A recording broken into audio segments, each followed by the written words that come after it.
За гарч өгөр.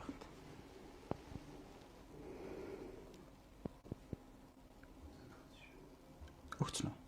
За.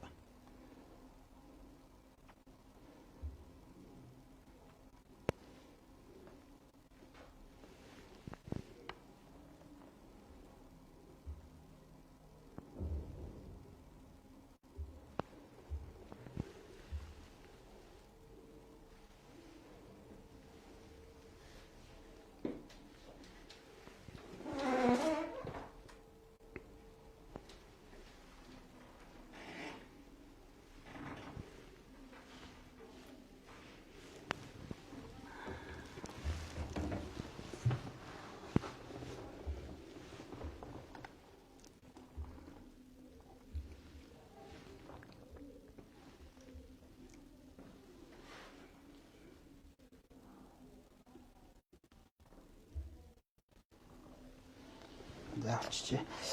За сайн байцгаана уу хүндэт үзэгчдээ та бүхэнд өдрийн мэнд хүргэе. Тэгэхээр өнөөдөр манай студид за эдийн засагч доктор Баярхүү хүрэлцэн ирсэн байна. Тэгэхээр өнөөдөр манай одоо мэдээний сайт үндсэн пэйжээр болон за хөгжүүлэгчдийн холбооны пэйжүүдээр давхар цацагдах болно. За сайн байна уу та?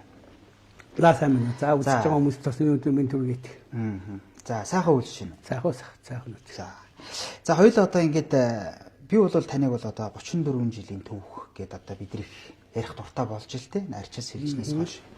Тэгээ сайнтай муутай алдаатай оноотой энэ бүх юмн дээр чинь одоо та бол нийгмийн идэвхтэй байсан хүн. Одоо 1990 за 2000-ад оны үед Моннисын Баярхүү гэл те. Монсоник. Тэ Монсоник. За тэгээ дээрээс нь нөгөө Чингис хаан банктай бас холбоотой. Дээрээс нь бас энэ шийдвэр гаргах төвсний улс төрчтэй бас ойр байсан ч гэдэг юм уу, тийм үү? За сүүлд одоо шинэ намын гишүүнч гэдэг юм уу? Ингээд улс төр эдийн засгийн бол идэвхтэй байлаа л да. Тэгэхээр та неолиберализм те одоо нео гэдэг бол таны үгээр бол шинэ гэдэг байгаа шүү дээ. Тэгэхээр ер нь бол яг та жоохон шүүмжлэх миний анзаарсанаар бол шүүмжлэх байр суурьнаас хандаад байдаг. А гэхдээ та чинь энэний үр шимийг хөгжсөн одоо хүртсэн тийм жигхэн неолибералист чинь та өөрөө байлаа гэж асуувал та хэр санал нийлэх вэ? Одоо 90-ад он. За энэ бид нар нийтээр одоо янз бүрийн юм нэг изм энтер ярихаас өмнө 90 онд бол одоо шинэ бидний үеийнхэн юу хүсэж ийсэн гэхээр хуучин байсан одоо коммунизмын онол тэрлүү бидний одоо тэмүүлж байгаа одоо завсын шатлах социализм бүтээн байгуулалтын үе гэдэгт нь одоо амьдарч байгаа шүү дээ. Би бол жишээ миний үеийнхэн.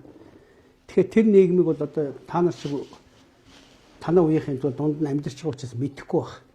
Нэгдүгээрт яг хүмүүсийг оюун санааны хувьд бол маш эрх чөлөөгүй хязгаарлсан тийм дарангуйсан хүний ярих хэлэх бодохыг хүртэл хяндаг тийм нэлээ харгас нийгэм тэр талдаа бол зүгээр ахуй амьдрал талдаа бол бүгдийн шударгаар анхныхын суур одоо коммунизм тухай номлолууд энэ төр нь бол уган бол бүгдээ эв хамт сайхан аз жаргалтай амьдрах тухай номлол боловч хэрэгжихтэй тухайн ирэх барьж байгаа бүлэглүүдийн тухайн онол номоо ойлгож байгаа байдал дараа нь тэрийг хэрэгжүүлж байгаа чадвар чадвах гэх юмнаас хамаарат ерөнхийдөө бас тийм ноёлогч захирагч дарангуулагч маягийн анги үүсцэн энэ тийм тогтолцоонд байсан хүмүүс байхгүй юу. Тэгэхээр тэнд бол сайн ч юм байгаа муу ч юм байгаа туйш хэрэггүй.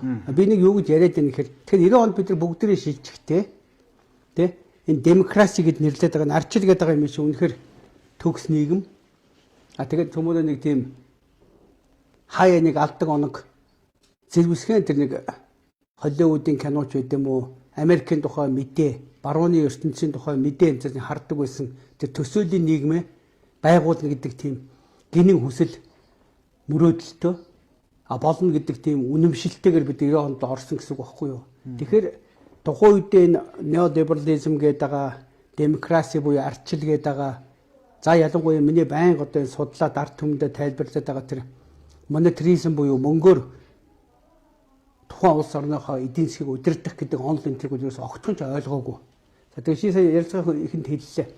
Та бол энэ сүүлийн 34 5 жилийн маш олон юмд оролцож ирсэн гэж. Анх бол би ерөөсөө улс төр сонирхдагч байсан. Яг сайхан чөлөөтэй 90 оноос эхлээд бизнесээ хийгээл. Тэгээд нөгөө нэг яг одоогийн энэ Япон солонгос шиг хэдэн том корпорациуд тухайн улс орныгоо удирдах аваад явна гэдэгт үнэмшдэг хүн байсан байхгүй юу. Тэгээд тэр төрний хийдэг Monsonik гэдэг юм групп компани корпорациудын нэгдлийг байгуулаад банктай бол банктай, уул уурхайтай бол уул уурхайтай тий барилга бол барилга гэсэн үйлдвэрлэл бол үйлдвэрлэл тэг байж болох тий бүхэл салбар руу сонирхож ороод тэр 2000 он хүртэл 10 жил явсан гэсэн үг байхгүй юу. Тэгээд тэндээс би миний ойлгосон юм юу юм гэхээр яг нөгөө коммунизм социализмын онол нь бодит амьдрал дээр номлолтой байж байгаацаас шал зөрдөг тухайн хэрэгжүүлж байгаа хүмүүс нь тэндээс нь хожоод явцдагтай адилхан биднийг тэр 90 онд бид нар тавьчиж үнэмшүүлсэн тэр тий одоо liberty гэж хэлээд байгаа юм л дээр хэрэгчлөө. Одоо демокраси гэдэг бол манайхан ардчил гэдэг байгаа.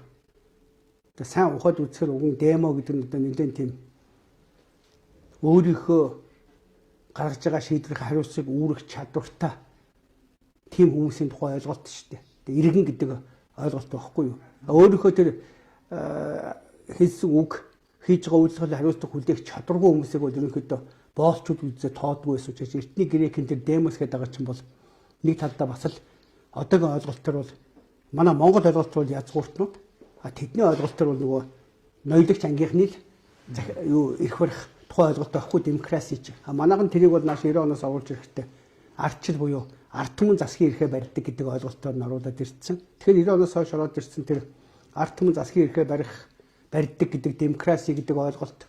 За дараа нь тэрийг хэрэгжүүлэхдээ ард түмний амьдрах эрхийн баталгаа, хүний эрх, иргэний эрх.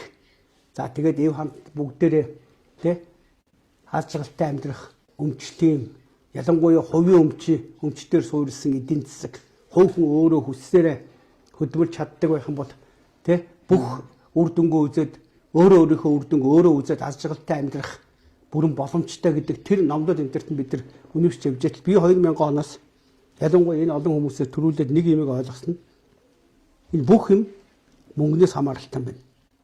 Мөнгөндөө доллар гэдэг мөнгнөөс хамааралтай байна. Тэгэд яг нэг 2000 он хавцаа эхний ингээ би ч өөр одоогийн нэг яригдаад байгаа том долларын эзэдийн хөрөнгө оруулалтын банкуудтай сангуудтай их ажилдаг байсан. Том бизнес хийгүүл тэднээс л гарч байгаа ажиллаж штэ. Тэгэхээр тэгээ ажиллаж байхад нэг ойлгох юм юу гэхээр надад нэг сайн таньдаг еврей энэ доллар чинь хувийн банкуудын үүсгэсэн корпорацийн хэвлэдэг цаас штэ гэж хэлээд. Тэг ахаа судлаад үзсэн чинь тэр болтол би долларыг Америкийн засгийн газар хэвлэдэг гэж ойлгодог байсан байхгүй. Америкийн засгийн газрын мөнгө гэж. Тэгсэн чинь Америкийн засгийн газрын мөнгө биш. Эсвэгээр Америкт бүртгэлтэй байрлалтай 12 банк нийлж байгуулсан холбооны нөөцийн сан буюу Америк Federal Reserve гэдэг холбооны нөөцийн банк гэдэг тийм. Холбооны нөөцийн банк биш юм аа. Federal Reserve гэж холбооны нөөцийн сан гэдэг. Ийм холбооны нөөцийн сан гэдэг нэртэй тийм 12 хувийн банк байгуулсан доллар хэвлэдэг бүтэц. Америкийн засгийн газар нь тэднээс зээл авч явдаг. Тэгээ яг тэр загварыг Монголд авчираад тэр холбооны доллар хэвлэдэг бүтэц маань өөрөө дэлхийн бараг 190 оронд өөрсдийнхөө салбаруудыг тухайн улсын төв банк гэдэг нэртэй хуулийн шургуулж байгаа тухайн улсын их хурлаар нь батлуулаад тэгээ өөрсдийнхөө мэддэг одоо Монгол банк гэдэгтэй адилхан одоо Монгол банк гинөө тий одоо Тайландын төв банк гинөө ерөнхийдөө одоо энэ гадуур байгаа Азапургийн нэг ядуу буурай хөгжихгүй байгаа улсууд шүү дээ. Филиппиний төв банк гинөө тийм улсууд давичаад ингээ төв банк гэдэг нэртэй өөрсдөө нь хууль батлуулчаад тэгсэн мөртөө тэр нь тухайн улсынхаа төр засгаас хараад тус яг өөрсдийнх нь байгуулсан валютын сан гэдэг доллар эзэд бүтцэд 100% харьяалагдаад тэд нар юу гэсэн хийж идэг. Ийм бүтцэд 2000 онд ойлгосон байхгүй юу. Тэгээ яг тэгээ миний хувь хүний хувьд бол тэндээс эхлээд хоёр зам гарч ирж байгаа юм л да. Миний хувьд сонголтын хувьд. Яг нэгдүгээрт нь би ингээд долларын эзэдээс байнгын зээл аваад өнөөгийн олигарх гэдэг хүмүүс шиг тэгээ банкуд шиг. Тэгээд манай банкуд шүү дээ. Бодлоо өгжөл голом таан банк. Эсвэл одоо энэ тусгай зөвшөөрөлт, дуулуурхайн тусгай зөвшөөрөлттэй компаниуд. Тэ ухаан худаг MCS, MAC мөн энержи гэх мэтийн компаниуд шиг эсвэл ард түмний орлогыг буцааж хурааж авдаг. Unitel, Mobicom, Univision гэх мэтийн ийм тусгай зөвшөөрлүүдтэй компани байгуулад тэгээд нэг талдаа ард түмэнд байх ёстой байгалийн баялагийг би лиценз гэдэг нэрээр аваад тэрийг барьцаанд тавиад долларын эзэс зээл аваад ингээд том зээл аваад ингээд өөрийгөө тэр өмтөмтгөө порс бичүүлээд явах. Мөн үү? Эсвэл энийг ерөөсөө бодиулаад энэ сүүлийн замаар явуулж улс орноо сүрүүлэхгүйгээр энэ ард түмний ер нь өргүү ширгүү тэгээ долларын эзэдийн нэг муухай залтай шинэ эзэн дүрмгийлээ салгаж тий жинхэнэ ард түмдээ эзэн эрхийг өгөж сайхан амьдрах тэр замыг сонгох уу гэдэг хувийнхөө хувьд би 2000-ад онд өөрийнхөө сонголтоо хийсэн гэсэн үг аахгүй юу. За тэгэхээр баярх бах ингэ. Тэгээ яг нэг үсч хэлжээ. Гэхдээ энэ хугацаанд би мэдээч хэрэг яг өнөөгийнхөө юмыг ингэж гүйцэд сайн ойлгодог шиг энийг ингэж хэрэгжүүлэх юм байна гэж аргачлаа мэддэг болтлоо. За цэлийсэн 25 жилээ зарчаад шүү дээ. 2000 оноос хойш. Тэгэхээр яг чиний хэлдэг шиг энэ хугацаанд би ер нь Монголын улс төрд идэвхтэй байгаа айл ал намынхан тий ялангуяа 60-аад оныхан 60 оноос өмнөх оныхан за 70-аад оныхныг бол энэ ихэнхийн танихгүйгаа сайн мэддэг тийм явц учраас одоо би бол ихэнх одоо улс төрийн болон бизнесийн хүрээнд болж байгаа ард түмэн мэдэхгүй байгаа цаатын яг жинхэнэ цаад сэдэл шалтгаан нь юу юм яагаад ийм үр хөврөлтөй ийм үр дүнтэй хортой хохирлтой ичвэл ачтаа тустай болдын тийм бүр цаад шалтгаанаар нь үнс язгуураар нь бол ерөнхийдөө гадралдаг хүн байхгүй юу тэгээ асуултын анхны хэлэхэд тий. Тэгэхээр одоо баярх бах ингэж асууя л та. Хоёулаа нэгэнд агуулга ярьж штэ. Тэгэхээр яг энийг яг ингэж нэг мухарлаа дуусгачих гээд. Ер нь бол өнөөдөр Монголын төр 34 жилийн түүх гэж хэрвээ яриул танаа үеийн хэл өнөөдөр шийдвэр гаргаж сайнтай муутай олдоотой тий оноотой энэ бүх чинь танаа үеийнхэн байж штэ. Одоо жинкогоос өсвөлэл тийм үү. За сүүгийн хичээлээ алтаа хойлдог хичээлөө тий. Тэгэл ингээл байж та одоо сахал эрдэнэ үлгч гэдэг. Алтаа тэрэдэг хичээлээ тий. За ингэж явлаа ингээд танаа үеийнхэн чинь ингээд түүх бүтээгээд одоо ингээд нэг явлаа штэ. Тэгээ энэ хооронд чинь мөн л одоо нөгөө долларын эзэдгээд одоо та ярьж байна. Гэхдээ нөгөө талдаа эдгээр чинь дөрмийн зохиогоод байна штэ тий. Бид нар чинь бас дөрмээр нь даахгүй бол энэ ч хөгждөг юм биш үү гэж тийм ээ. А тэгэнгүүтээ энэ дээр нэг юм гарч ирж байгаа. Ер нь альва бас чинь хөрөнгө оруулалт хөгөр хөгждөг юм штэ. Хөрөнгө оруулалтгүй ямар үндэстэй хөгжиж байгаа гэж тийм үү. Тэгэхээр үнэхээр энэ хөрөнгө оруулалтгүйгээр хөгжих тухай бол та ер нь ямар бодолтой вэ? За энэ дээр ийм байна. Бид ийм үг ойлгох хэрэгтэй. Хөрөнгө оруулалт гэж манайхын банк санхүү эдийн засаг хилэгддэг, нэрлэгддэг нэр томьёо хэллгүүдийг дандаа цаад агуулгаас нь буруугаар орчуулад тэгээ энэ ч төлөвшүүлсэн байдیں۔ Тэгээ инвестмент гэдэг үгийг хөрөнгө оруулалт гэдэг байгаа. Яг үнэхээр хөрөнгө оруулах юм бол Монгол утгаараа хөрөнгө гэдэг чинь одоо талхны хөрөнгө, тэгээ тарганы хөрөнгө гэд одоо хавар ингээд эхний нэг хөрөнгө хадгалж ийсэн ажис хөрөнгө аваад тэгээд сүүгээс хаагаад дахиж хөрөнгө авахгүйгээр ингээд тэрүүгээрээ байнга зунжаага таргаа бүрээд ичдэг штэ.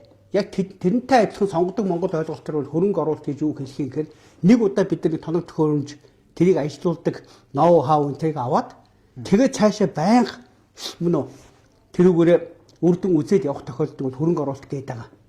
Одоо бидний ойлголтоо штэ. А гэтэл нөгөө энэ долларын эзэд одоо Рио Тинто мөн одоо Монгол ороод ирсэн байж байгаа гадны хөрөнгө оруулалт эзэн төмсөөр бол манай юмыг хамтарч ажиллаад гэрээ зурчаад манай юмыг барьцаанд тавьж байгаа зээл авсныг хөрөнгө оруулалт гэж нэрлэдэг байгаа байхгүй да. Тэгэхээр би бол яг сонгодог хөрөнгө оруулалт буюу хамтын ажиллагааг бүрэн дэмждэг хөө. А тиймээс хөрөнгө оруулалт гэдэг нэртэй бидний одоо алдсан баялгуудыг барьцаанд тавь доллараар хэвлэлчээд тэгээд төлөх ялан бид нар дээр тэг хизээч өрнөөс харддаггүй н оюутлах шиг загварынтэй бол би эсвүүцдэг юм байхгүй юу. Одоо сая зүйлийн жишээг бол ураны гэрээ яг энэ загвараар явна. 100% шиг ярьчихсан. Гэхдээ яг бүр 100% яг энэ загвараар явах байхгүй юу. Тийм учраас эсвүүцээд байгаа байхгүй юу. Тэгэхэд би хэлэх гээд байгаа юм нөхөр хөрөнгө оруулалтгүй хөгждөг ус гэж энгийн бодъё. Яг одоо шиг бид нар юу хэрэгтэй. Маш энгийн юмс одоо 3.5 сая монголчууд маань нэгдүгээрт эрүүл байх хэрэгтэй. Яг айлын хүүхдүүд чиг. Одоо чи хоёулаа эцэг их. Хүүхдүүдийн эцэг их үүргээ эрүүл байлгана. Дараа нь боловсралтай болгоно. Үнэ цэгийн ойлголтоор бол Монгол хүн болоод дараа нь ойр орчмын англи, орос, хятад хэлтэй хаач бие аваад явцдаг, хаач утсан газардахгүй өөрийгөө тэжээчих чадвартай, хариуцлага үүсэн гэрүүлээ аваад явчих чадвартай тийм хүмүүсийг тухайн ойлголт байхгүй боловсралч. Тэгээ 3 дугаарт нь бид нар яах вэ гэхээр хүмүүстэй яг хүний эцэг их нь насан туршид хүрээд ингээд гэрүүл болонгууд нь гэрийн бариад өгдөг штэ. Тэр шиг яг хамгийн чухал энгийн 3 юм нь ард түмнийхээ эрүүл мэндийг боловсролыг орон сууцын дагаад тэрнээс цаашаа хангалттай өргүү ширгүү мөн байгалийн баялагаас хуваарлцсан өөрсдийнхөө ногдол ашиг авчдаг. Хуваараасаа хөдөлмөрсөн үр шимээ үзээд хуримтлалтай болцдог. Тэгээ жилдээ 2-3 удаа гадаадд амраад явцдаг шиг юм нэг юм дэлхийн стандартын энгийн эмийг л биелүүлэхийн төлөө төр засагч ажиллах хэрэгтэй болчиход байгаа. Таны над 3 дээр чинь болон сан байгаа шүү дээ. Яг үгүй холц байдаг бүс тайлбарлая. Тэгэхээр ингээд энэ хэдийг хийхин тулд тухайн төр гэж арт түмэн дундаас гарч ирж байгаа арт түмний эцэг эхийн үүргээ биелүүлэх ёстой хүмүүс маань энийг хийх ёстой байхгүй да. Тэгэхээр бид нар энд юу ойлгохгүй яваад байна гэхээр нэгдүгээр үнэхээр демокраси гэдэг Монгол орчуулгаар нь хэрвээ ардчил буюу арт түмний засаг гэж үзчихвэл тэгвэл арт түмэн яаж засах юм гэхээр яг сонгодог одоо энэ сүүлийн 200 гаруй жилийн ялангуяа Америк загварыг хамгийн төгс гэж үздэг ардчлалын. Тэгэхээр тэр загвараар үзэх юм бол арт түмэн үнэхээр өөрийнхөө дундаасаа тэр төр буюу эцэг эхээ сонгож гаргаж ирчээд тэгээд тэр нь яг арт түмнийхөө төлөө саний хэлдгэр суур саний үндсэн 3 юмыг биелүүлээд цаашаа нэмэлт. Тэгэхээ тулд юу гэхээр хүн болгонд заяагдмал авьяас байгаа. Зарим нь дуулдаг, хуурддаг, зарим нь бизнес хийдэг, зарим нь маш сайн одоо уухгүй хөдөлмөрч чаддаг ч гэдэг юм. Тэгэхээр хүн болгонд өөрийнх нь заяагдмал аав ээжээс нь өвөг дээдсээс нь уламжлан ирсэн тэр оюун санааны эрхчлөө. Тэрнийхээ дагуу биет хөдөлмөрөөр үр дүнгээ үүсгэх авьяас энтраараа хөдөлмөрлөөд байх тэр тэгш боломжийг олгох тул үндсэн суур арчилгээд байгаа энэ чинь зарчмууд оршоод байгаа байхгүй да. Тэгэхээр би яагаад энэ одоо энэ нэг байнга ингээд шүүмжлээд яриад ингээд идэв гэхээр яг тунхаглаж байгаа нь тийм боловч бодит амьдрал дээр тийм биш болцсон. Мөн үү? Зүгээр ингээд нөгөө гадна талаас нь мөнгөөр зээл гэдэг юмар өргөхтал хөрөнгө оруулалт гэдэг нэртэйгээр тэгэл за од жаргалаа чи тий 5 толгон тэр 460 сая тонны нөөцтэй тэр хэсэг ухаан худаг гэдэг хэсэг дэсэн лгоо чи өөртөө авах чамд зээл үгүй. За од жаргалаа чи вэ шүү дээ тий. Тайгер пивийг үйлдвэрлээ зарч чадныг бол чамд зээл үгүй. Од жаргалаа чи Кока-Колог үйлдвэрлэж чадна байшин барилга тэр талын санхүүжилтээ өөрөө гаргана гэвэл бид нар чамд тэр франчайз ирэхээ өгье. Өөрөөр хэлбэл дандаа гаднаас энэ долларын эзэт чинь Сингапураас энэ Хонконгоос энэ хамаагүй дандаа долларын санхүүжилтүүд байхгүй юу. Тэгээ тэрийг ингэж барьж орж ирэл тэгэл тэдний эрх ашиг тэдний ашиг олох тэр загвараар манай эдийн засаг хөгжиж байгаа болохоос биш яг монголчуудын унган өгөгдөлтэй байгалийн баялаг дээр нь мал аж ахуй дээр нь газар тариалан дээр нь монголчуудын өөрсдийнх нь бүтээж хөдөлмөр дээр бүтсэн эдийн засаг биш учраас колоничлын эдийн засаг бид нар аян колоничлын эдийн засагт нь эдгэрт үйлчилдэг тийм тоглоомны хуурамч төр засагтай үнэ гэдэг миний яриад идэх чинь яг энээсээ ундарч гарч ирээд идэг байхгүй юу тийм. За ойлголоо. За уучлаарай. Тэгэхээр нэг юм байна л да. Хоёлаа цаг үеийн шинж тэмдэг орё. За хоёлаа агуулга хоёлаа ярьдсан. Тэгэхдээ энэ дээр нэг юм байна. Одоо жишээ нь улс төр гэдэг чинь шүү дээ. Намууд гэдэг чинь тийм үү? Одоо нийгмийн одоо бүлэглэлүүд гэдэг чинь. Гэтэл яг хүмүүс энэ бол тийм биш. Тэр даалдгаар бүлэглэлийн явуулга байна тийм үү? Бүлэглэл ингэж Монголыг удирдах байна гэдэг. Зүгээр жишээ нь одоо танай шинэ нам арьс намд нэгтгэхэд байна л та. Хоёлын нэг ихтэй дараа нь ярив. Гэхдээ арьс нам чи одоо өнөөдөр Женкогийн бүлэглэл, ил бүгдөрж нарын бүлэглэл, сүүлд нэмэгдсэн гант төмөр нарын бүлэглэл ч гэдэг юм. Ингээд 90-ний тийм нэг бүлэглэлийн ирэх шиг яваад байна. Одоо сая додоосон бугаар ус зүйлболохоор энэ бол нэг бүлэглэлийн нэг юм байгаа гэж тий. Тэгэхээр тань бүлэглэл гэдэг ойлголтыг тайлбарлаад өгч. Энэ манад байна уу яг? Бага ингэж байгаа. Энэ бүх улс орны тийм бүлэглэл бий болдیں۔ Бүлэглэлийг хад үзэж болох уу? Өгөөжс одоо гүйс сонсч. Улс орн болгонд ийм одоо Трампын хэлээд байгаа deep state буюу ийм бүлэглэл бий болдог байхгүй юу? Трамп бол одоо энэний хэсэг тэмцэнгээд мөн үү? Тэгээ Вашингтоны хэлэг муухай бохор намаг гэж. Тэгээ Вашингтон ч Америкийн төр засаг байдаг хот штэ Вашингтон хот жоох дистрикт гэж мужид явдаг штэ. Тэгээд Вашингтон мужид тэр бохор болоо тий яг ард түмний сонгосон тэр ерөнхийлөгч нь тэр ерөнхийлөгчийн одоо бага бүрдүүлсэн тэр гүйц засаглалын эрх мэдлээ бүрэн эзэлж чадахгүй доогуур нь байж байгаа тэр тий энэ мөнгөний том корпорацууд тэдний эрх шиг хамгаалдаг тэр доогуур нь байж байгаа бүлэглэл өөрөө Америкийг ингэж өөмүүлж тий эрүүл мэндийн салбарын доройтууллаа гадаадын зээл зурсамжийг USAID гэдгийг тий хэрхэн яаж авилгацсан тийм бүтэц болгов гадаад улс орнуудад төрийн эргэлт хийдэг хэвлэл мэдээллийн захирддаг өөртөө таарсан тарих угаалтыг хийдэг гэж одоо бүх бузруулал гараад байна шүү дээ мөн үү. Тэгэхээр яг энэний чинь Монгол хувьд угаасаа улс болгонд яг энийг хийдэг байхгүй эднэр. Тэр нь аюулгүй энгийн загвараар юм. Яг Америктайгаа адилхан Америк чинь бүгдээр арчс нам гэдэгтэй адилхан манад Монгол ардын нам Монголын арчс нам гэдэг ийм хоёр намыг бий болгоод Pepsi Cola, Coca-Cola аль нь ч гэсэн хамаагүй цаанаас нь нөгөө мөнгөний бодлогоор нь өдөртчдөг учраас яг тийм долларын эстэй хөвд ч Америкуудын хөвд биш. Америкийн ард түмэн ч гэсэн золионд нь ашиглаж байгаа хүмүүс байхгүй. Тэгэхээр долларын эзэдийн хувьд буюу мөнгө хэвлэдэг залтангуудын хувьд бол дэлхийг захирж байгаа санхүүгийн залтангуудын хувьд бол улс болгон тийм хоёр намын тогтолцоо бий болгоод тэгээд тэр хоёр нам дотроо бүлэглүүд нь эрх аваад өөрсдөө том гэрээ зураал тэндээсээ тижэл мижээд аваад явж идэг байхаар загвараа өрчдөг гэсэн үг. Мөн үү? Тэгэхээр сүүлдээ одоо энэ мань явсаар гоод ингээд сая дөнгөж арчсан нам дотор хэллээ шүү дээ. Арчсан нам дотор одоо жишээ нь Элбэг дөржин, Женкогийн, Лууг бантрын бүлгэл гэдэг шиг мань нам чалгавч доторчлаа. Хотын их тий. Тийм гоо яг бүлэглүүд нь байдаг л байж байгаа. Үе үед л. Тэгэхээр эндээс юу харагдах ёстой юм гэхээр бид нар юу ойлгох ёстой юм гэхээр яг ийм неоколониалистийн загвараар тухайн улс орнуудад ийм хоёр нам бий болгоод тэгээ хооронд нь тэмцэлж байгаа юм шиг болгоно. Ард түмэн чи өөрөө угаасаа нөгөө тэмцэлж байгаа хоёрын аль нэг талд нь гэж үзэл суугаал дэмжиж байдаг тэр психологийг бүрдүүлж өгчөөд тэгээ өөрсдөө нь амьдрал золигдоод нөгөө нь хоёулаа тэмцэлтэй байгаа мөртлөө яг сая хоорондоо одоо бие бинийгээ алж хятаад өөр хангаач чин арч намынх нь үн үхээ үсттэй. Тэгин гарч ирчихгүй ард түмээ баахан хооронд нь зодтолдуулж тэгээ чараа тоос нь хутгалтаж бөөн баг гэртээ эхлэн нөхөр автоо хамаад задуурт хоорондоо дуурахгүй болсон намар хувааж сонгуульд орчоод гарсаа нийлчихэж байгаа үстэй. Мөн яг ийм загвараар удирдах учраас энийг чинь тал засаглаад байгаа. Яг энэний чинь цаана хэм бэ нэхэр одоо сүүлийн үед энэ хил ам болоод байгаа нэмсээс тэгээ яригдаад шүү дээ. Яг ялгаа байхгүй банкуд тий өөрөөр нөгөө долларын эздээс ухаан одгийг барьцаалаад Energy Resource компани Mongolia Mining Corporation барьцаалаад зээл авцсан энэ бүлэглэл. Мөн үү? За би ингээд Монголын ард түмэнд нийтдээ бараг тэр 1.5 тэрбум долларын зээл өгсөн юм чаа. Тэ? Эндээс их орлогоо барьцаалаад тэрбум долларын зээл авцсан худалдаа хуулийн банкны эзэм. Гэх мэтийн хүмүүс ингээд тухайн улсыг л удирдах байгаа болохоос биш. Энэ гарч ирж байгаа хөрсөх оюун эрдэнэ энэ ч удирдахгүй. Зөвхөн эдгээр чи ингээд нэг 4 жилдээ өста дээдлэн 4 жил байлаа. Ард түмэн үүсгээ болчиход эдийг буруутан гэж үздэг. Цааталт нөгөө банкны эзэд нь корпорациуд нь байдгаараа байгаад долларын эзэс зээлээ аваад эдгээр луга тодорхой санхүүжилтийг өгөөл хүмүүсээ солиод удирдах төслүүдэд очиж сонгуулийн зардал юмыг өгөөл ингээд яваад байгаа учраас одоо тэр лодой самбог түрээсийн байранд амжуулдаг шиг гэх мэтийн ийм аргачлаар ингээд яваад байдаг учраас энийг чинь одоо тэр нөгөө бүлэгэл буюу дал засаглаад байгаа байхгүй. Тэгэхээр энээс салгаж аваад мөн үү Америкийн ард түмэн тэ яг одоо Make America Great гэж мага гэдэг Трамп бичсэн санаа бол энэ Трамп би сонгогдсон. Тэгэхдээ миний доогуур хийж байгаа төрөлсөстэй холбоотой энэ авилгад давтагдсан энэ бүтцүүд гадаад зээл сүнжи USAID дотор талд байж байгаа эрүүл мэндийн байгууллага одоо юу гэдэг. Энэ бүх бүтцүүдийг бүгдийг шинжилээд янзлнаа гэх. Тэгээд тэр Elon Musk шүү дээ. Elon Musk чинь Doge гэж. Тэгээд Department of Government Efficiency гэж. Одоо манайхаар бол уг нь ерөнхий аудитор байхгүй юу?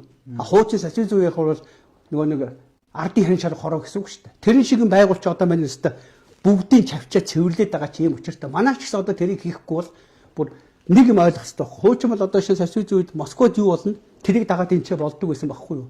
Одоо Вашингтонд юу болно? Тэрийг дагаж болдог. Мөн үү? Тэгэхээр Вашингтон тэр болсон шинжил өөрчлөлт ч одоо бүр Европыг бужиглуулж штэ. Тэгэхээр манай ч гэсэн тэрийг далимдуулаад энэ бүлэглүүдээсээ салаад атомын засгийн эрхээ аваад тэгээд жинхэнэ утгаараа нэг юм долларын эзэс зээл аваад тэр нэг вертет авч унчаал олгох царайлчаад нөгөө тий одоо юу гэдэг ерөнхийлөгчийг ч юм уу аль нэг намыг санхүүжүүлчаад тэгэл ингээд нэг юм одоо юу гэдэг BMC-с жишээ ярил л да. Нэг Coca-Cola ч юм уу Tiger Pee үйлдвэрлэчихэл зээл аваад зарцуулах хэрэг нь од жаргалд байгаад идэг.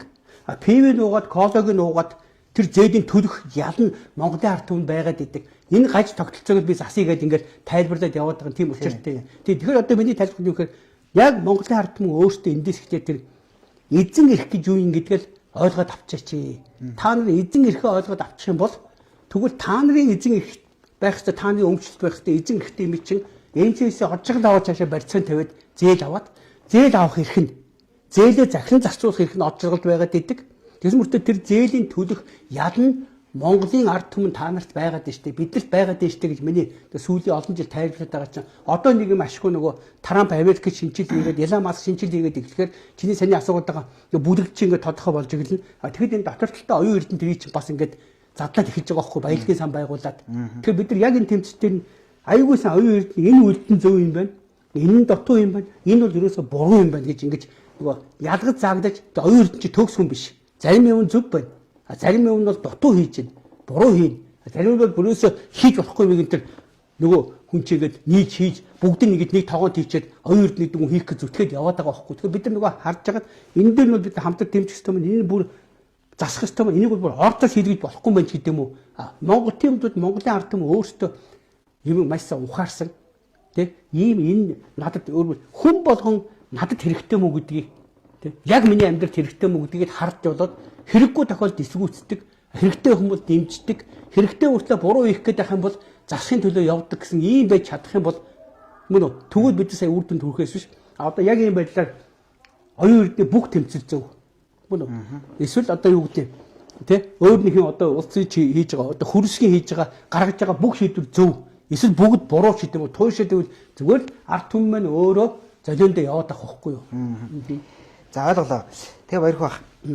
Та бүхэн та ингээд би танаас бас нөгөө нэг одоо хувь хүнч гэдэг юм уу тэр тал руугаа хандсан асуултууд асуух гээд байгаа учраас хувь хүнч байх вэ одоо улс төрийн одоо өнөөгийн амьдрал хамаагүй чи анх юу ч хамаагүй асуу гэж тий. Тэгэхээр та бас маш товчхон хариулаад явах хичээгээд гэж би танаас бас хүсье.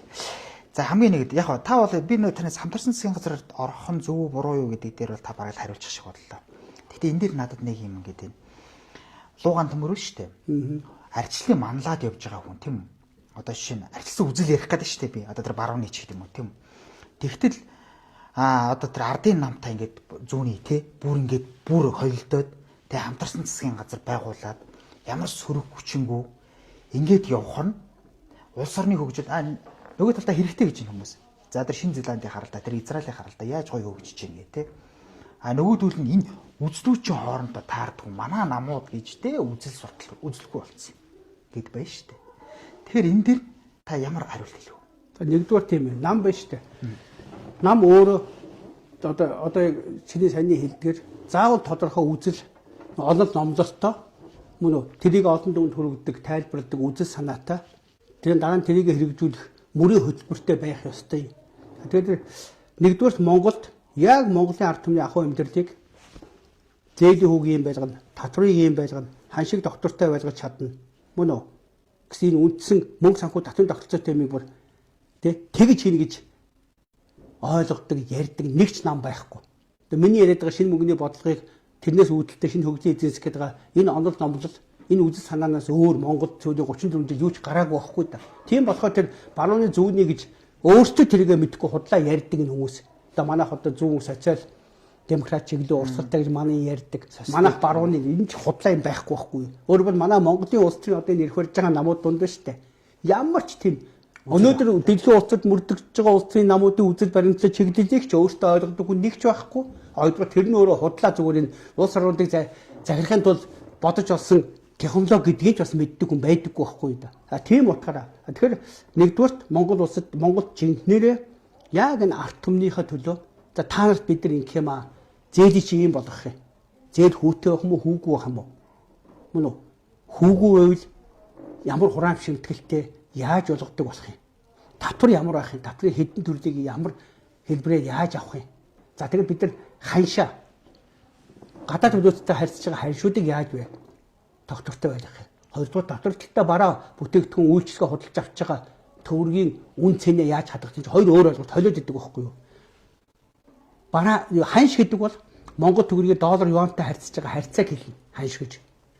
Одоо барааны үн өсөж чинь инфляц гэдэг байгаа. Энд чинь бол нөгөө талдаа Монгол төгрөг өөрөө үнгүүдж байгаа, цэнгүүдж байгаа ойлголт байхгүй юм чи шал өөр. Тэгэхээр энэ миний бүгдийн цэгцлэх барихаас эхлээд ингээд тэгээд ард түмэн ч гэсэн өөрсдөө шүү дээ. Худлаа ингээд нэг юм нэг бол оюун эрднийг үзэн ятсандаа нөгөө тийшээ өгдөг. Эсвэл ган төмөр юм арчил гэдэг ийм хүмүүс дургуудаа нөгөө тийшээ савж өгдөг болоод яг одоо ийм тодорхой за аль намууд дотор нь үнэхээр яг надад одоо өнөөдөр Монголын ард түмэн 6 үндсэн том хүндрэл байдаг байхгүй юу. За хамгийн дөрөв нэгдүгээрт нь компаниуд бизнес гэж иргэдэд олж байгаа орлого нь зээл болон татвар төлжөөс хүрдэггүй. Нэг хоёрдугаарт нь авч байгаа цалин амьдралд нь бүр огтхон ч хүрдэггүй. Авч байгаа цалин бол ер нь 3 хоногийнхаа амьдрал ах үедээ хүрч чадах нь үгүй юу? Сургуулийн төлбөр, байрны төлбөр, мобикомын төлбөр, юнивишийн төлбөрөө үүсгэх юм бол 3 хоногийнхаа төлбөрийг хийж чадах үгүй юу байгаа. Энэ хоёр юм. За 3 дугаарт нь нөгөө талаас нь барааны үн байн өснө. Инфляцид нэрлээд байгаа. Мөн үү? За тэгээд 4 дугаарт нь энэ өндөр хүүтэй зээл олдож өгөхгүй. Тэгээ банкны зээл нь олдохгүй учраас банк хүслээр орно. Банк хүслээ олдохгүй учраас аппликейшн руу орно. Ингээ өрнөөс өрний хооронд байгаа энэ өрүүд. Тэгээд 5 дугаарт нь олон төрлийн яг яах гэж аваад байгаа. Банк давж биелээ гэдэг энэ татврын тогтолцоонууд. Тэгээд 6 дугаарт нь ард түмэн өөрөө мэддэггүй ч гэсэн бидний амьдрал бараг 99% нөлөөлж идэг энэ Монгол төгрөгийн доллар юантай харьцаж байгаа хайшин уналт. Гэсэн энэ 6 ямиг л яг шийдэх гээд байгаа улсын хүчнийг л уг сонгосруулж чухал болохоос биш. Тэ арчил гэдэг нэрэнд нь хуурагдах, ман гэдэг нэрэнд нь хуурагдах, тэнд толгойлж байгаа хүнд нь хуурагдахтай болмоор байгаа байхгүй да. Тэгээ хүнийг харахаа биш. Яг өөрсдийнхөө амьдралаа бодис сонгодог болох хэрэгтэй байгаа. Бүнө. Тийм учраас саний хэлдгээр Монголын ард түмэн өөрөө улсын намуудаас онол үзэл санааг бүр нэхэс сурах ёстой. Онол үзэл санаатай байвал тэ хоорондоо хуваагддаг дэмжихээс онол үзэл санаа байхгүй зүгээр гаднаас зээл аваад тэрэн дотроос нь би баг хулгайлж байгаад улсаа хөгжүүлнэ гэдэг нэг ийм юмыг ижлэхэн ярьсан өөрөө намууд нэртэй хүмүүсийг ингээл хооронд нь сойсон болоо өөртөө хуурагдаад 34 жилийн өнгөрчихөж байгаа. Нэгдүгээр юм. За хоёрдугаар юм нь юу юм гэхээр ард түмэн бас дутуу ойлгоод байгаа. Эртнээс монголчууд эв ийн засгал гэж байдаг. Эв ийн гэж. Яг тэр утгаараа болж одоо ингээд өөрөө намдалтай байлээ. За чи бэлгүнэ. Чи нэг өөр намдалтай. Зээл болон татвар дээр чи нэг өөр аргачлалтай. Би болохоор зээл татвар дээр бас нэг өөр аргачлалтай байлаа. Тэгээ хоёул ингээд үзэнгуут нь чамайг 60% дэмжиж, намайг 40% дэмжижтэй шүү дээ. Мөн үү? Тэнгуутаа чи 60% даа болохоор чи мад аж ахуйн энэ төр суурилсан зөв эдийн засгийг бүтэж болгоно. Би болохоор нөгөө ууд уурхам ажиллаж жуулчлах гэдэг мөнгө ярьж бодно шүү. Тэгээ намайг 40% дэмжлээ. Тэгээ хоёул сонгуульд гарч ирчихгуутаа яг 40% нь миний юуг дэмжсэн. Яг 60% чинь юуг дэмжсэн ба штэ. Тэр хоёрыг нийлүүлээд Монгол улсын нэг хэрэг үлдэхгүйгээр 100% тэр дэмжсэн юмнууд нь хамтарсан засгийн газрын төслөж явах хэрэгтэй байхгүй да. Энийг манайхын эв ийн засгал гэж хэлдэг байсан эртнээс. Тэр өөрөөр энэ сөрөг хүчин хоёр намын загварын төсөн цэврийн долларын эзэн бодж олсон тухайн оронд дандаа хямрал үүсгэж идэг хооронд нь тэрсэлжүүддэг загварын. Гүн үү? Гэхдээ яг өнөөгийн нөхцөлд бол үзэл онол номлол байхгүй намуудын энэний хувьд бол энэ угаасаа энэ хамтарсан луур бүлхэм одоо юу гэдэг бүлгэлсэн хулгай дээрэм луур болчиход байгаа байхгүй. Уг нь тэр онол номтой зөв намууд байх юм бол аль аль нь ард түмэнд зөв танилцуул сонгуульд орлоо. Дэмжлэг авсан хуваараа яг аль аль заалтууд нь ард түмэнд дэмжсэн. Ард түмэн өөрөө тэрийг сурах хэрэгтэй байхгүй юу? Тэ? Тэгэхээр одоо шинэ бэлгүүдийн намын зээлийн үг байхгүй болгоно. Орон сууцыг амны өмч хийж хагаад хүүгөө өгнө гэсэн заалтууд дэмжсэн байлаа. Намайг нөгөө талдаа болохоор бүх 70 сая мал дээр зөв менежмент хийгээд бүр биотехнологи коллеги хийдэг болгоно. Тэр дэмжгүй энэсээ нийлүүлж хагаад цуг хийж явахаас биш. Тэрийг дэмжсэн хүмүүс нь орхидож болохгүй байхгүй да. Докинологоо тий асуулт хариулах тий. За одоо хоёулаа нэг намын тухай ярья. Шин нам гэдэг тийм үү? Одоо таавал одоо шинэ намын одоо ингээд одоо юу гэх юм зүтгэлтэн гэж яриа л да. За гэтэл одоо энэ 2024 оны сонгуульч анхны 126. За дээрээс нь одоо тэгэл нэг холимог тогтолцоо тэргээл одоо яриул зөндөө юм байна л та. Тэгээ та хэд нэг сонгуулийн дараа нэг юм хийсэн. Энэ босго гэдэг байгаа юм чинь үндсэн хууль зөрчөөд байна гэж та хэд бас яриад ах шиг. Гэхдээ яг миний санджаагаар бол та тийч нэг 69 мянган орчим хүний санал авсан болов яасан бэ? Тэгэхээр яг босгоо давж чадаагүй л дээ. Гэтэ хууль нь байгаа юм чи яах юм. Тэгээд та хэд бол бас тэмцээд л энэ чи манайх 1-2 судалтай гэж үнэн баа зөв навч нэг судалтай дэргээд байсан шүү дээ. Тэр өнцг нь яг юу байсан бэ? Ингэж байгаа нэгдүгээр ингэ тайлбарлая. Нэгдүгээр шинэ нам. 19 онд шудраг тав гэдэг байгаа. Оюун эрдэнэ Нямбатар аюур сайхан 3 ман нам дотроо байгаад арч намдаа байсан Лууbolд Бацандаа 2 нь тусдаа шинэ нам гэж байгуулж гарсан. Тэгээ 20 оны сонгуульд ороод тэгээ их хурл төлөөлөлтөй болж чадаагүй учраас анхны байгуулсан Бацаанд нь Лууbolд энэ төр намаасаа гараад төдөлдөд явцгаач хүмүүс аль аль нэг гадагш нэг нь авсал нэг нь Европ руу тэгсэн. Эчин сайдын яамны зөвлөх гээд явцгаач хүмүүс шүү дээ. Тэгээд тэр үлдсэн хүмүүс нь шинэ намаа дахиж шинэ дарга тий бүтцээ сонгоод ажиллаж яагаад тэгээд би яг нөгөө шинэ мөнгөний бодлоготой мөрөө хөтөлбөрөө аваад байж болох намуудтайгаа ярилцаж сан солилцож жагаад тэгээд 20 оны сонгуульд би Монгол ард хувьсгалт намаас дэвссэн байсан. Монгол ард хувьсгалт нам дээр миний гол зүтгэж хийсэн юм нь бол шинэ үндсэн хуулийн төсөл байсан. Тэгээд тэрнийхээ төлөөж явсан. Тэгээ 20 онд сонгуулиар гарч чадаагүй. Тэгээд Монгол ард хувьсгалт нам татан богдоор мантайгаа нийлцсэн. Тэгэхээр өргөдлөө өгöd ман намаасаа гараад тэгээд сонгуульд өгөхөд за ерөөсө хамгийн одоо яг миний яриад байгаа шинэ мөнгөний бодлогыг хүлээж авах өөрийн гэсэн эдийн засгийн төрийн байгууллагын шинэ үндсэн хуулийн төслийн төртөд шинэ нам юм байна гэд сонголтоо игээд харилцсан ярилцаад 20 оны сонгуульд оролцсон. За тэгээд бид нар 69700 хүний санал авсан. Яг энэ сонгуулийн хуулиараа бол сонгуульд оролцсон хүмүүсийнхаа нөгөө 5% босго гэд үзэхээр тэр нь өөрөө нэг 72000 болчихж байгаа. Ингээ 2300 хүний саналаар 3 судалтай болох байсан манай нам ингээд чадаагүй гэсэн манай эвсэл. За тэр яг хөө тэгэхээр тухайн үед анзаараагүй ч гэсэн дараа нь ингээд үтсэн чи яг үндсэн хуулинд нэмэлт өөрчлөлт оруулаад 126 болгохдоо нөгөө 78-ын мажоритар тойргоор буюу ингээд бүсчсэн байдлаар хуваах мажоритар тойрог гэд хуваарлаад 48-ыг болохоор яг үндсэн хуулинд маш тодорхой заасан байна. Нийт санд өгсөн хүмүүсийнхээ сандыг 48% хуваарлана гэдэг. Өөрөөр 100 хүн санд өгсөн бол 48%-аар ойролцоогоор 2 хүнээр нэг их хурлын суудлаа олдно гэсэн үг байхгүй юу? Ойлгож байна тийм.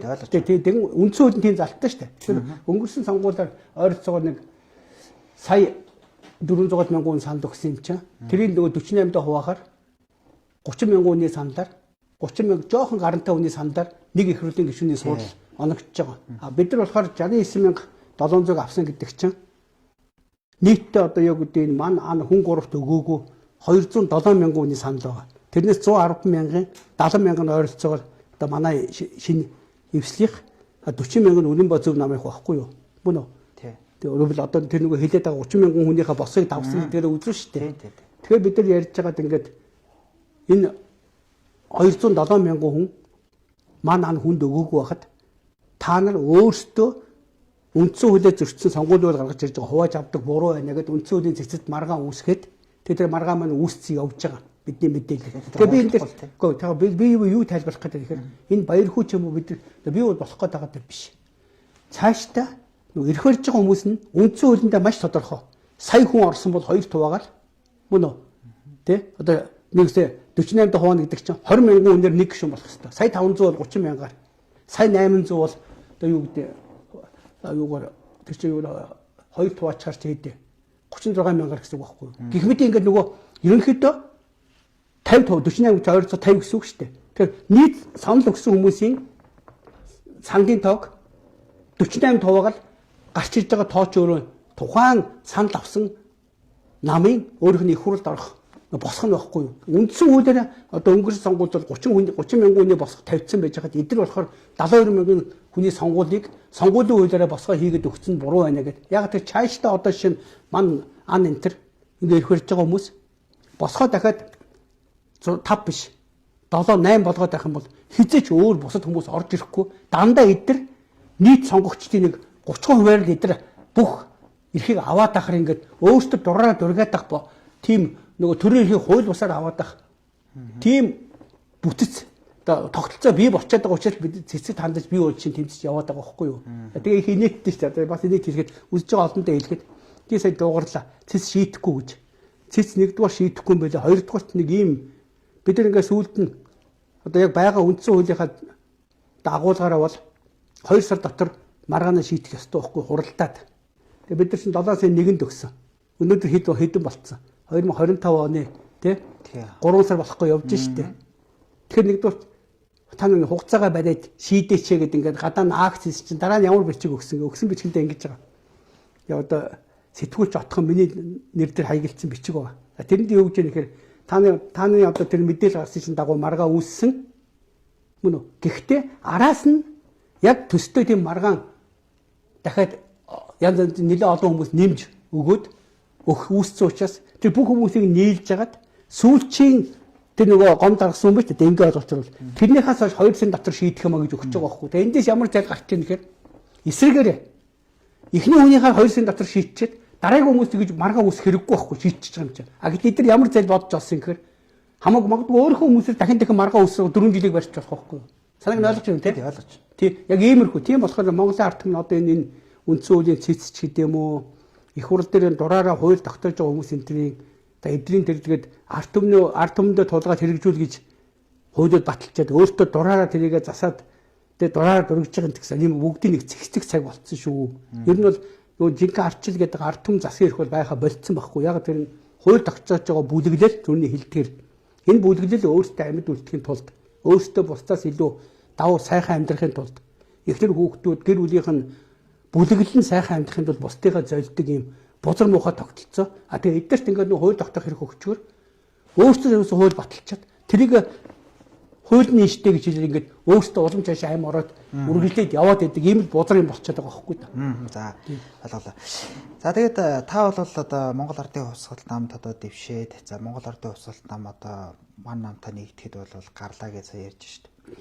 Тань шиг юм үзэл бодолтой хүмүүсүүд бол яг өөр юм гэсэн үзэл бодол төр бат зогсдгол доо. Жишээ нь одоо танаа шинэ нам ардсан нам дээр нэгдэх гээд миний ойлгомжоор хилцээрийн шатан дээр явж байгаа гэж ойлгож байна. За тэгвэл та шинэ намаасаа одоо тэгэхээр чинь нэгдэхээр ардсан нам өгшин болох гэдэг шүү дээ. Тэгэхээр та ер нь намаас гарах уу? Эсвэл бол энэ хоёр нам нэгдэх нь зөв үү? Энд дээр танд ямар байна? Тийм байна. Одоо жишээ нь би өөрөө энэ шинэ нам чинь дийлийнх нь ардсан намаасаа салж байгуулагдсан хүмүүс. А би өөрөө энэ бусдын байгуулсан нам дээр ирж харилцсан тохиролцоод хөдөлгөөнөөр цуг сонгуульд орсон хүн. Тэгэхээр одоо жинхэнэ ардсан нийгэмд нам салж нийлэх мөн үү? А тэгээд нам нь өөрөө тэр шийдвэрээ олонхороо гаргаад явах бол байдаг процесс. Мөн үү? А тэгэхээр одоо яг одоохондоо нэгдчээг ингээ хилцээр явж байгаа байх. А миний хувьд бол би ардсан намын удирдлагт яг бодлого барьж байгаа хэсэгт шинэ мөнгөний бодлого очиж заавал презентацийг тайлбарлана. Зөвхөн ардсан нам биш. Ман намынхын тайлбарлана. Тэ? Одоо сонсъё гэсэн бүх намуудад би тайлбарлана. Яг тэр миний энэ улс орноо цаашаа засцааруулж үр ширгүү ард түмнээ хуримтлалтай баян болгох, улс нь өргөө, ард түмэн нь өргөө. Тэгэд төгөрг нь ханшин ундаггүй, барааны үнийг өсөлт буюу инфляц байдаггүй. Тэр байсан тэр нэг юм одоо зохих хязгаар дотроо хүнийхээ өсөлттэй хамаараа байж идэг гэж одоо нарийн судлаач хүн сайн мэднэ л дээ. Тэгээ тиймэрхүү юмнуудыг хамтарч ажиллах тийм улс төрийн хүчнтэй бол би нийлээд явчихна. Яг тэр миний юм чинь аль нэг намд байхгүй дэндүү том улс орны хөв зээг шийдэх. Надаас өөр одоо энэ улс орныг аврах ингэж онол номдол үзэл санаа гаргаж ирсэн хүн байхгүй учраас ястаа нөгөө заяан мэдээд миний юм төсөл дээр хамтарч ажиллах гэвэл би тэр намтай хамтарчна. Хамтарч чадахгүй бол одоо яах вэ тэгэл би өөрөө зүтгэсээр байгаад ард түмэнд энийг ойлгуулчихна. Ямар ч тэгэхээр би бол шийдвэр хэлдэг нэг тийм сүртэй одоо чин намтайгаа нийлээ тийш орон морн эндэг. А тэр шин намтаа олонхоор шин намын гишүүд маань олонхоор хэрвээ шийдвэрээ гаргаад тэгэд ардсан намдуугаа буцаад төрхөндөгөө буцна гэж ивэл тэр бол тэдний асуудал واخгүй юу. А би бол маш тодорхой зарчимтай. Би очиод юмаа тайлбарлана. Луган төмөрөлн дээр ганибад энтэйгээ дарга нарт нь залуучуудад шинэ мөнгөний бодлого гэж яг энийг хэлээд байгаамаа. Яг тэр хүмүүс намайг бас нэг талдаа ийм хийдэггүй юм шиг шүүмжилцгээд. Та одоо ингэж яваад байгаа аль нэг ирэх хүрж байгаа нам дотор нь орооч. Дотор нь орж байгаад наад юм хийгээч гэж их ярьдیں۔ Гэтэл би бодит байдалтай бол уулзсан учрыг гэж хэлээл. Хэрвээ цаг гаргаад уулзах юм бол би очиж зөвхөн энийг л ярьдаг. Хувьдаа надад гойхон байдаггүй байхгүй юу. Тийм учраас би одоо ардсан намын одоо миний үеийн түрүү чи нэг чухал юм хэлнэ лээ. Одоо 60-аад оныхон биш үү? Яг 90 онд энэ ардсан өөрчлөлт шинжил хувьсгал нэрлээд байгаа юм хийсэн 60-аад оныхон аль намдаа. Яг улс орны ийм болгоцсон. Мөн үү? Тэгэд харамсалтай улс орны ийм болгоцсон хүмүүс маань энэ алдаагаа өөрсдөө ухамсарлахгүй нэгдүгээрт. А хоёрдугаар энийг засъя гэж ерөөсө оролцох хийдгүү, зүтгэдэггүй байхгүй юу? Гэтэл би болохоор бизнес хийгээд явж исэн. Одоо ялангуяа нөө хоёр намын маань аны удирдах бүрэлдэхүүнээс улс төрчд байж штэ. Тэд нар шиг ингээд том хариуцлага үлээ гар хөлийн үсэг зураад хар толгоогоор хариуцаад улс орны хоролцоогүй байхгүй юу? Би гудамжинд бизнес хийж явж исэн. Тэгэхээр би санаа зовоод энэ өөрийнхөө үеийнхний хийсэн энэ гай тэ ард түмэнд хийсэн хор хохирлыг л засах гэж янзлах гэж зүтгээд байгаа тийм учиртай. Тэгээ би ч гэсэн өөрийнхөө үеийнхнийг бас уриалмаар байгаамаа. Яг тэр миний үеийнхний хийсэн одоо жишээ нь өнөөгийн залуучууд оюун эрдэмч байна уу, амар эссэн байна уу, луган төмөр хинэнч яг тэр 91 онд Монгол улсыг өнөөгийн энэ муухай тогтцоонд оруулсан ашиг малтбарын хууль, Монгол банкны хууль 91 оны харилцааны банкны хууль, өмч хөвчлийн хууль гэх мэтийн долларын эзэдийн тухайн орны байгалийн баялагийг энэ бүлэглүүдийн нэрээр лицензлуулж хагаад барьцаанд авдаг. Тухайн орны бүх мөнгөний бодлогыг удирдахын тулд Монгол банк гэдэг нэртэй өөрсдөө төлөөний газрыг байгуулсан хуулийг өөрсдөр нь батлуулцдаг. Тухайн улс орныг удирдахын тулд ийм хувийн шуналтай энэ голомтын баясгсан сахад эрдэнэлийн худалдаа өглийн гэх мэтийн хүмүүсээр хувийн банк хүнээс мөнгө зээлүүлж дөрмийн сангийн бүрдүүлж байгуулчаад эргээд ард түмний мөнгийг зээлээ өөрсдөд нь хүүтэй зээлээ тэрийгэ барьцаанд тавиад долларын эзэдээс зээл аваад ингээд шатсан тий ард түмнийг долларын эзэд авчид тушаадаг тийм зуучлалын колончлыг гардан хэрэгжүүлдэг санхүүгийн операцийг гардан хэрэгжүүлдэг бүтэц байдаг энэ тэгдэг. Одоо миний үеийнхэн бол нэг ойлгодоггүй. Би өөрөө яг байсан учраас мэддэг учраас залуу үе тэрийг орцос мэдэхгүй байгаа учраас би тэмцээд байгаа. Яг тэгэхээр эдгээр тэгэхэд чинь дөнгөж 10 настай хүүхдүүд байсан. 80 оны хүүхдүүд байхгүй оюун эрдэнэ эдгээр чинь. 91 оны тэр Монгол улсыг неоколоничлд оруулсан 4 том хууль байгаа шүү. Ашигт малтмын хууль. Энийг чи ингээл оккер боч. Чи өөрөө мөнгө хэвлэдэг хүн. Тухайн улсын ашигт малтмын хуулийг гаргуулж байгаа л ухаан удаг гэж чам дээр МЦС хүрээд гутан чи доллараар хэвлээд өгч чинь. Мөн үү жишээ нь. Тэгэхээр нэгдүгээр ашигт малтмын хууль. Дараа нь чи энийг хянахын тулд тухайн улсад төв банкыг байгуулчихад өөрөө тэрийг холилдсон сангаар хянчин. Дараа нь энийг дамжуулж яг ингэж бүртгүүлж бүгдийг өрөнд оруулахын тулд хувийн арилжааны банкны хууль байгуулчаад тэр хувийн арилжааны банкуудыг чи долларын зээлээр ингэ цаанаас нь барьчин. Монгол банкаар дамжуулаад. Тэгэхээр ашигт малтмын хууль Монгол банк арилжааны банк гэсэн 3 үндэс юм. Дээр нь юу үлдэх вэ? Социализм 70 жил бүтээн байгуулсан бүх юмыг хөвчөж хүнд өгүүлж хагаад тэд нар нэрж дахиж чамд барьцаан тавих хэрэгтэй байхгүй. Энэ дөрвөн хуулийг хийж Монгол улсыг бүгдийг барьцаан тавьсан байхгүй. Энэ миний янзлахын тулд гарцаа байхгүй одоо 60 70 80 оныхын дундаас энийг мэддэг тий учрыг ойлгох тэг яаж зас янзгүй гэдэг нь гарахгүй байгаа учраас би зүтгэхэд байгаа байхгүй гол юм. За одоо яхаа нэвтрүүлэг сонирхолтой байхадаас та бүхний нэвтрүүлэг ингээд бас өндөрлөх дэшиг хандж байна. Тэгээ би сүүлийн нэг 2 асуултыг танаас асуугаад хоёулаа нэвтрүүлэг өндөрлөе. Зүгээр яхаа би сонирхолтой байхадаас ингэж сууя л да. Таны одоо найз Жинко одоо энэ 2027 оны ерөнхийлөгчийн сонгуульд Ганбаатарыг бэлдээд байгаа юм шиг харагдаж байна л да. Энэ хөөхтөгөө намруулаад хөдөөгөр ингэ яваад байна. Тэгэхээр яхаа та арчсан намын гишүүн болсон ч вэ, болоогүй ч вэ? Тэ энэ асуудлыг дэмжих үү? Ингээд хөө нэгдүгээрт ингэ. Ерөөсөө бид нар сая 2019 оны үндсэн хуулийн өөрчлөлтөөр хоёр юм зөв ойлгоосож ард түмэд хүсмээр байгаа. Ард түмэр ингээд дандаа хуурч тоглож явдаг хүмүүсээ таньмаар байгаа. Одоо тэдний хийж байгаа тэр хөхтөг аян гэдэг юу ярьж байгаа нэхэр байгалийн баялагын 34-өөс 50% ард түмэнд гэдэг байгаа байхгүй юу? Мөн үү? Гэтэл уг нь үндсэн хуулийн 6-гийн 1-ээр бол байгалийн баялагчаа 100% ард түмний мэдлэлтэй. Дараа нь 6-гийн 2-оор төрийн өмч гэсэн өгүүлбэр байсан байхгүй юу? Тэгэхээр нэг төрийн өмч чи би төр өмч гэж хэлээ Санжийн баяр зураад одоо ухаан одыг МСС дэгөөд оюу толгойг Риатантад өгөөд нь штэ. Тэгэхээр тэрнээс нь болиулаад төр яг хуучин 92 онд үндсэн хуулийг батлахдаа бол тухайн юм баталжсэн депутатууд маань төр гэдгийг ард түмнийхээ дундаас төрсэн ард түмэн гэж ойлгодог учраас төрийн өмчөөр биччихгүй юу? Тэгээ баталчихгүй хуулаа. Мөн үү? Гэтэл сонгуулиар булхаач л өөрөж гарч ирсэн. Жишээ одоо 2008 оны 7 сарын 1-ний өдөр тий элбэг дөртөө хоёул ард түмний хооронд баахан хэрэлдүүлж ордон цагаан ордын та махан намынхаа ордон мордыг шатаалгаад дараа нь гарчигуудтай хоорондоо ивсэл яг өнөөдөр засаг байгуулад тэгээ хоёулахын гэрээ зурсан ухаан удыг өгсөн Санж баяр чи өөрийгөө төр гэж андуураад байна шүү дээ.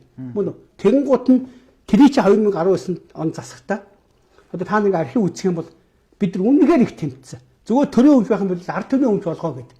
Мөн үү? Тэгтэл 2019 оны тэр үндсэн хуулийн өөрчлөлтөнд төрийн өмчийн ард нийтийн гэдэг үгийг оруулсан чинь Женко өөрөө байхгүй ерөнхийлөгч. Тэгээ одоо өгсөндөө жүжиглээд байгаа паблик. Зүгээр ард түмний өмч олгочих байсан юм нийтийн гэж биччихээд тэгээ одоо худлаа тэрнээсээ 34-өөс 50% нь өгнө гэж яриа худлаар явуудах юм. Зүгээр ард түмний өмч олгосон байсан бол 100% ард түмнийх болчиход зүгээр ашлах хэрэгтээр нь МСС-мээс мах орох ёстой гэж шал өөр юм ярих гэсэн өмчт нь 100% ард түмэн байхгүй да. Өөрөөр ард түмэн 100% өмчт болох байсан юмыг өөрөө албаар мөн үү нийтийн гэдэг энэ дэлхийд авирж байгаа хувьцаа компани гадны лөөч санхүүгийн лөөч ирж авах эрхийг албаар нээж өгчөөд одоо жүжиглээд яваад байгаа байхгүй Женко өөрөө. Тэгэхээр ард түмэн ийм жүжигийг ойлгооч. Нэг хоёрдугаарт миний хүн ерөнхийлөгч байх та. Одоо ингээд баахан МСС-ийг муулаад ухаадаг гэж яриад байгаа юм. Ерөнхийлөгч байх та тэгвэл яагаад энэ лицензийг буцаагаад авчихаагүй. 6-гийн 2-ыг ард түмэн өмч олгоод шууд ухаатыг буцаагаад авчих боломж байсан энэ хүнд.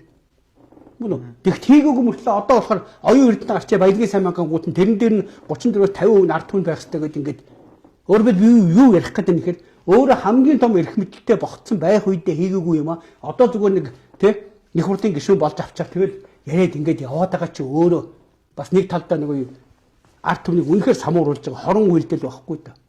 Инхэр дараач бас тэгсэн шүү дээ. Гэхдээ тэг би хэлээд шүү. Тэгэхээр нэг юм байд юм бэл зүгээр ингээд харахаар бизнес төр бол хүн буцаад унаж усаад яваад идэг байхгүй юу? Улс төр дээр бол аль ч улсын түүхийг харахаар энэ буцаж энэ Трампоос бусд нь бол буцаж ирэх тохиолдол баг байдгүй юм бэл. Мөн үү? Трамп ч бол ясаас өстө Америк түүхэнд байгаа сүүлийн хэдэн жил байгаа том шинжтэй онол ном үзэл санаа гарч над чиг зүтгээд шүү дээ. Мөн үү? Тийм учраас саний хэлдэг ингээд урд нь ерөнхийлөгч байсан хүмүүсийн тул бүр ямар тохиолдолд ард түмэн дахиж итгэхгүй. Оргил үеийн өнгөрцөн байхгүй юу? Тэгээ нэг өвөг дээдсэн загсны үгийг бас энэ хүмүүс ойлгосон. Тэ? Одоо юу гэдэг өгсгөөс уруудах хэцүү гэж. Өлсгөөс цадах хэцүү гэж. Тэгээ зүтгэсээр байгаад ноён оргилд нь улс төрийн Монголын улсын ноён оргилд хүрэхтэй тэр үедээ хийгээгүй байж байгаад одоо буцаад ингээд уруудж явахтаа хийх гэж байгаа юм шиг зүтгэхээ болох хэрэгтэй байхгүй да. Тэр ч юм уу өөрөө 6-гийн хоёрын заалтыг нийтийг болгож оруулсан хүн шүү дээ. Би уучин тэрийг бол одоо ханаа архив үүсгэх юм бол бүр яг тэр үед би бүр Женко чи миний найзаа гэж байгаа хийсэн лайв байгаа. Бити наатга хийгээ чи. Тэ? Одоо би байнга тэрэн дээр нь бол Женко шүүмжилтэй. Энд чинь нэг өсний ард түмнийхээ хэсгээс нь түүхэн гэмтрэг байхгүй. Ард түмэн өөрөө энэ хүний гараар бүтээгдээгүй баялагч өөрөө тэ нэгдсэн үндэсний байгууллагын 64-5 оны конвенцээр байгаа. Тухайн ард түмний өөрийнх нь өмчгөө байж байгаа. Сая хүртэл өнгөрсөн 100 Ромын пап хэрэгтэй хэлсэн шүү дээ. Тухайн улсын байгалийн байлгүй тухайн хүний гараар бүтээх байгалийн байлгүй тухайн ард түмний өмч байдэн шүү гэж Ромын пап хүртэл хэлээд байгаа шүү дээ. Тийм ард түмний өмчгөл зүгээр л Женко хэрэг ард түмний өмч гэсэн бол түүхэнд бүр алтан үсээр бичигдэх байхгүй да. Тэгвэл одоо манай хөх хаян гэж уулзалт хийгээд би 6-гийн 2-т ард түмний өмч гэж оруулсан. Одоо тэрийг ингээд оюун эрд нээж учраас дэмжиж явж байгаа гэж яриул зүв байхгүй. Өөрөө тэр ард түмний өмч гэдэг томьёолын оруулаагүй болчиход одоо худлаа нэг MCS гэдэг компани, Mark гэдэг компани хоёрыг авчих гэж байгаа юм ярьж яваад байх юм. Тийм үү? Зүгээр ард түмний өмч оруулсан байсан бол тэгвэл үндсэн хуулийн дотор ард түмний өмч болцсон юм чинь ингээд 19 онд хууль батлагдлаа. Энд чинь 21 он хүртэл 2 жил ерөнхийлөгч байсан шүү дээ. Үндсэн хуулийн нэмэлтүүд ард түмний өмч болголоо. Маргааш нь үндсэн хуулийн өөрчлөлтөд бүгдийн дуудаал ард түмний өмч болгоод тэгээд та нар харин ашигт юуны хөрөнгийн менежментийн хөрөнгөний гэрээг бид нарт ашиглалтын гэрээ хийгээрэй. Та нар зээл авах хэрэг байхгүй шүү. Энэ ард түмэн өмч болчихсон ард түмэн түүзээ бүрдүүлж хагаад та нартай хамтарч ажиллаж шүү гэдэг ингээд шийдчих болох юм байхгүй да. Тийм уу зөөхөр боддоо. Тийм учраас зүгээр хэлэхэд тэгээ манайхан ингэж дээр одоо намайг иймэрхүү юм ярихаар одоо бодвол энэ Женког дэмждэг хүмүүс юм байлгүй дээ. Бүр дайрч орж янз янз юм биш. Би бүгдээ болгоглаа ичдэг байхгүй. Би өөрсдийн төлөө санаа зовж яриад шүү дээ. Бити хүнд хуурагдаач гэж. Өөрөөр өөрсдөд нь 100% байх байсан юмыг байхгүй болгож хайчаад одоо 34 50% өгнө гэж худлаа хэлж яваад байгаа байхгүй да. Уг нь 100% байсан байхгүй да. Бүрэн боломжтой байсан байхгүй. Тэгээд дээр нь одоо ингээд бүгд MCS-ийн ухаатыг авна гэж ойр тэмцээд шүү дээ. Тэгвэл яагаад ерөнхийлөгч багтаа нэг хийгээгүй? Шууд үндсэн хуулийн өөрчлөлт хийх юмгүй та. Би ерөнхийлөгч байсан бол шууд хийн. Мөн үү? Тэгээд энэ чинь айгүй том ялгаатай байхгүй да. За одоо нэг асуулт. Эрдэнэтийн 49%. Номтой хоёрын цагаан суурга гэдэг юм чинь энийг төр авах нь зөв. Нэгдүгээрт Эрдэнэтийн 49%-ийг ба шүү дээ. Би ерөнхийлөгч байсан бол сагад эрдэнэлэгч тийм $450 сая зааж авахчгүй байсан. 150 200 хавцаа авахар байсан юмыг эн чинь улаарч очиж баахан ард түмний мөнгөөр Монгол банкнаас зээл аваад мөн хөгжлийн банкнаас зээл авч байгаа. Энэ санхүүгийн банкуд өөрийнх нь мөнгө байхгүй шүү дээ. Ард түмний мөнгийг энэ тэндээс оруулж байгаа $450 сая яадад авцсан. Цаад талаас нь мэдээж нөгөө долларын эзэд чи Эрдэнэтийн том зэсийн урсгал ийм том мөнгөний урсгал авчих юм бол чамд зээл өгье. Тэр хүн доод зээл өгдөг бол чамд тэр хүн 500 өгье гэдэг зээлийн лимитээр нэмэгт нь нөхөр тэдний чи аваад ирэх юм бол чамд зээл өгье гэдэг юмний төлөөл хөөцөлдөж авч байгаа болохоос биш мөн үү? Тийм учраас нэгдүгürt маш алдагдaltaй наймыг сагад хийсэн. Хоёрдугаар ард түмний мөнгөөр хийсэн. Тэгэхээр тэрийг буцаагаад ард түмэн авах нь бол бүр 100% зөв. За одоо дээр нь цагаан суврах гэж хэрэгдэдэг шүү дээ.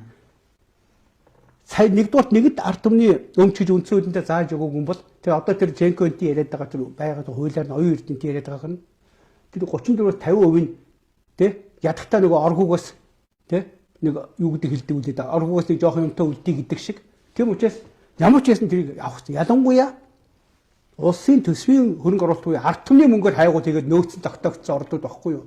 Энд хоёр үзүүлэлт байгаа. Нэгдүгээрт нь ард түмний мөнгөөр хайгуул нэгдээд нөөцөн тогтоогдчихсан.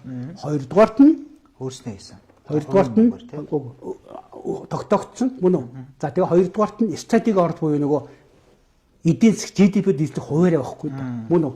Тиймээс биш хувийн компаниуд өөрсдөө мөнгөөрөө хайгуулаа игээд эрсдлээ өрөө босгоцсон ордуудыг бол бид нар нэгд үндсэн хуулиндаа нийт ингэ заасан учраас оролдож болохгүй байхгүй да. Яг чухамгүй санийг ялгах хэрэгтэй. Мөн үү?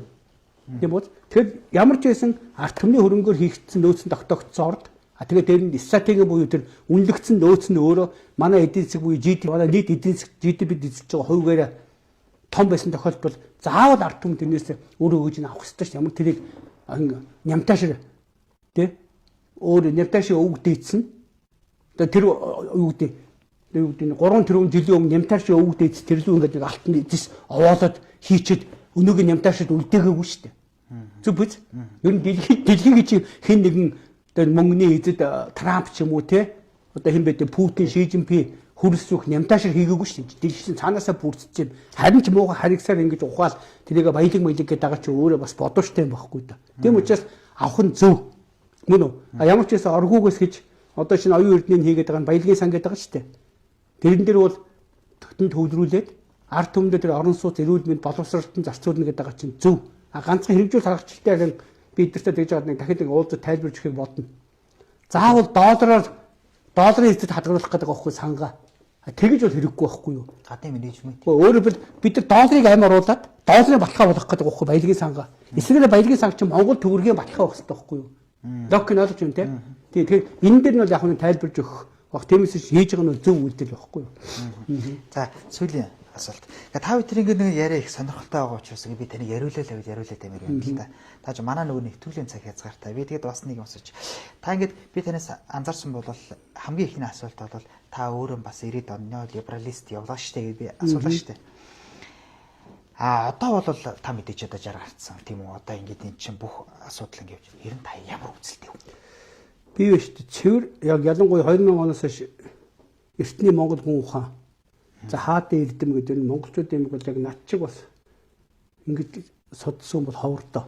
Тэр нь бүх дэлхийн шашнууд, ийзмүүд энэ чинь суур цаад мөн чанаруудыг судсан хүний хувьд хэлэхэд би зүгээр л Монголын агуу ахуй төрийн онолч хүн байхгүй юу? Ахуй төрийн онолч буюу ард түмний аз жаргалтай сайхан амьдуулах мөнгө, санхүү татврын онолыг л хийсэн хүн. Өөрөөр Монгол ахуй төрийн онолч. Зөвхөн Монголын ард түмнээ Монгол үндэстнийх нь уламжлалын дагуу тусгай тогтолцоог хадгалж үлдээд их нутагтай эзэн болоод өөртөө хөв заяатай эзэн болсон, тавилангаа аз жаргалтай сайхан болгосон тэр амьдралыг хийх онолыг одоо Хятадын сайн талуудаас нь, Сингапурын, Хонконгийн сайн талуудаас нь мөн үү? Унгарийн одоо шинжил хийсэн аргачлалтаас нь аваад аргачлалттай хамт хийцэн Монгол ахуй төрийн онолч хүн. Ямар ч надад неолиберализм, социализм, юу ч хамаагүй. Тэр ийзмүүд бол угаасаа дандаа христ суурьтай. Нэг юм бас манайхан сайн ойлго. Коммунизм, социализм, империализм, неолиберализм гэдэг байгаа чинь дандаа энэ дэлхийг захирах гэсэн христийн шашны суурьтай энэ бүлэглүүдийн тухайн улс орнуудыг өөрийнхөө мэдэлд авах гэсэн тийм ийзмүүд байхгүй да. Тэрийг сайн ойлгох хэрэгтэй. Гэхдээ аливаа ийзмүүд яагаад амжилттай явдгийг гэхээр хүний заяагдмал хүсэл мөрөөдөл төр суурилж тоглолтоо хийдэг учраас ингээд тухайн хүмүүстийг дотн санагдаад дагмаар санагдчихдаг. Тэрийг ашигладаг гэсэн үг байхгүй юу? За баярлалаа. Ингээд таны чааштайхын ажилд амжилт хүсье. За ингээд бас та бол нийгэмд бас нэлээд шудраг бас хэлэх гэсэн үгээ хэлждэг те. Одоо эний чинь одоо сүүлийн үед их гоё ярьж шүгэл үлээгч гэж те. Тэгэхээр таны чааштайхын ажил амжилт хүсье. За баярлалаа хүндэт үзэгчтэй ингээд бидний шууд ба шудраг ярилцлага өвгөр өндөрлөж байна. За тэгэхээр өнөөдөр эдийн засагч доктор Т Баярхүү ах одоо хүрэлцэн ирж оролцлоо. Ингээд тод мэдээ сэтгүүлч билгүүтэй байлаа. Баярлалаа. За баярлалаа үзсэн олондоо.